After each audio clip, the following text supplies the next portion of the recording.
સૂર્યકુમાર યાદવે શું બેટિંગ કરી છે બોસ. 84 રન લગાવી દીધા. જે પીચ ઉપર બીજા ખેલાડીઓ સ્ટ્રગલ કરી રહ્યા હતા ત્યાં આગળ સૂર્યકુમાર યાદવે 84 રન બનાવ્યા છે.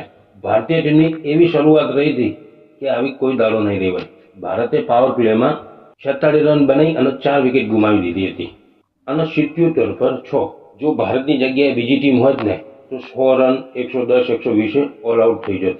પણ આ ભારતીય ટીમ છે. 77 પર 6 હોવા છતાં ભારત 161 રનનો ટાર્ગેટ આપે છે યુએસએને, જેમાં સૂર્યકુમાર યાદવ 84 રનનું યોગદાન આપે છે. શરૂઆતમાં યુએસએના ખેલાડીએ સૂર્યકુમાર યાદવનો કેચ છોડી મેળવે છે.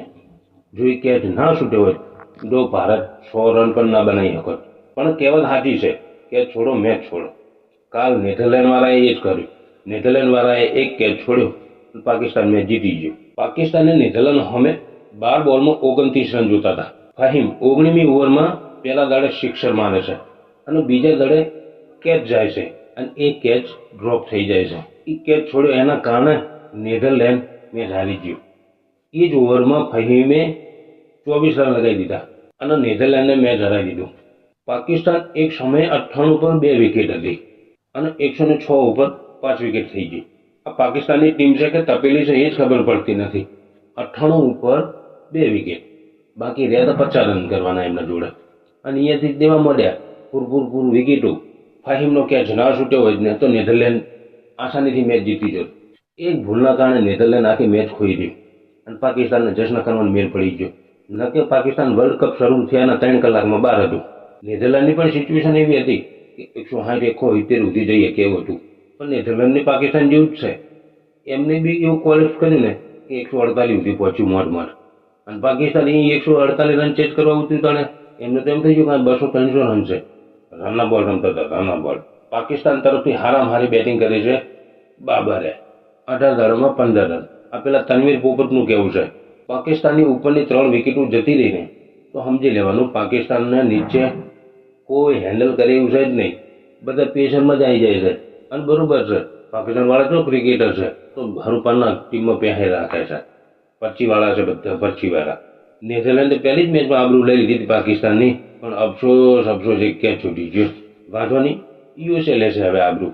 અભિષેક શર્મા પહેલા દડે આઉટ થઈ ગયા. એમનું તો કોમ જ એ છે, કો તો પહેલા દડે શિક્ષક, કો તો ખાવ. અભિષેક શર્મા આઉટ થયો એનો કોઈ અફસોસ જ નથી. ઈશાન કિશન સ્ટ્રગલ કરતા હતા તો આપણને લાગતું હતું કે પીચ હાર્ડ છે. ઈશાન કિશને 16 દડામાં 20 રન બનાવ્યા. તિલક વર્માએ 25 રન બનાવ્યા. દુબેજી 0માં જતા રહ્યા. હાર્દિક પંડ્યા, અક્ષર પટેલ, રિંકુ સિંહ. વાત કરીએ તો આજે ભારતના બેટ્સમેનોનો પડતો દાડો હતો અને સારું કર્યું. યુએસએ સામે ભારતનો પડતો દાડો આવ્યો. પાકિસ્તાન સામે તો ના આવે ને, કારણ કે પાકિસ્તાન સામે 250 થી 300 રન મારવાના છે. જે થવાનું હતું આજે થઈ ગયું. સૂર્યકુમાર યાદવે મેચ જીતાડી દીધી, મેન ઓફ ધ મેચ પણ લઈ લીધી. સૂર્યકુમાર યાદવ ફોર્મમાં આવી જાય. T20ના રાજા. એને એમને એમ કહેવામાં નથી આવતો 20નો રાજા. એને આજે બતાવ્યું કે હું 20નો રાજા, મને ચમ કહો છો. 2024માં જ કોઈક આવી સિચ્યુએશન હતી. અહીંયા પણ સૂર્યકુમારે 50 રન મારી અને ટીમને ઊભી કરી હતી. અને ભારતના બોલરોની તો શું વાત કરીએ બોસ, ગજબની બોલિંગ કરી છે. રાણાજીની જગ્યાએ આવ્યા છે મોહમ્મદ સિરાજ. શરૂઆતમાં આવતા જ વિકેટો લેવાનું ચાલુ કરી દીધું. મોહમ્મદ સિરાજને 3 વિકેટ મળી છે, અર્શદીપને 2 વિકેટ મળી છે, વરુણ ચક્રવર્તીને 1 વિકેટ, અક્ષર પટેલને 2 વિકેટ, હાર્દિક પંડ્યાને વિકેટ નથી મળી. કોઈ વાંધો નહીં, 15 તારીખે વિકેટો લઈ લેશે પાકિસ્તાનીઓની. ફરી ટીમોની વિકેટો લેવાનું હાર્દિક પંડ્યાને ગમતું નથી. ગુજરાતી છે ને બોસ. નેધરલેન્ડે આખા પાકિસ્તાનના જીવ તારવે ચોંટાડી દીધા હતા છેલ્લી 3 ઓવર માટે. છેલ્લી 2 ઓવરમાં ગોળ ગુબર થઈ ગયું. કારણ કે પાકિસ્તાન વાળા બધા અડધા તો ડૂબીને મરી ગયો. ચિંતા કરવાની જરૂર નથી. પાકિસ્તાન વાળા યુએસએથી કોટક ને 2-2થી હારવાના છે અને હારવાના છે. 100% લખી લેવાનું. મિત્રો, તમારું કેવું શું થાય છે કોમેન્ટ કરી અને જણાવજો.